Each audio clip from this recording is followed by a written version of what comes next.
क्षमा न करने वाला सेवक। पतरस ने यीशु के पास आकर पूछा, प्रभु, यदि मेरा भाई बार बार मेरे विरुद्ध अपराध करे तो मैं उसे कितनी बार क्षमा करूं? क्या 7 बार? नहीं, 7 बार नहीं, यीशु ने उत्तर दिया, परंतु 7 के 70 गुना बार।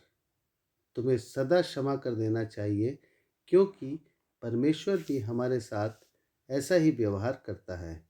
एक बार एक राजा ने अपने सेवकों के हिसाब की जांच करना चाहा। उसने पहले एक सेवक को बुलाया जिस पर उसका बहुत बड़ा ऋण था। राजा ने आदेश दिया, जाओ और अपनी पत्नी, बच्चों और अपने आप को बेच दो। वह पैसा तुम्हारा ऋण चुकाने के लिए पर्याप्त होगा।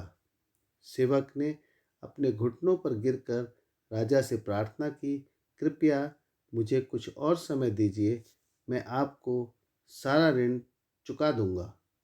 राजा को उस पर दया आई, इसलिए उसने उसका ऋण क्षमा कर दिया और उसे जाने दिया। जब वह मनुष्य बाहर गया तो उसे एक और सेवक मिला। यह सेवक उसका थोड़े से पैसों का ऋणी था।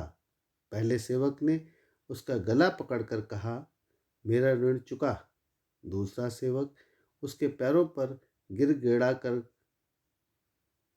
कृपया मुझे कुछ और समय दीजिए, मैं आपका ऋण चुका दूंगा। परंतु वह नहीं माना और दूसरे सेवक को बंदीगृह में डाल दिया। जब दूसरे सेवकों ने सुना तो वे बड़े दुखी हुए। उन्होंने राजा के पास जाकर उसे सब कुछ बता दिया। राजा बहुत क्रोधित हुआ और उसने पहले सेवक को बुलाया।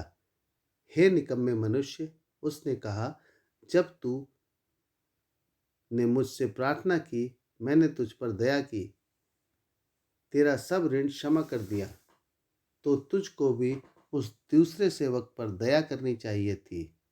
तब राजा ने उस सेवक को उस समय तक के लिए बंदीगृह में डाल दिया जब तक वह पूरा ऋण न चुका दे।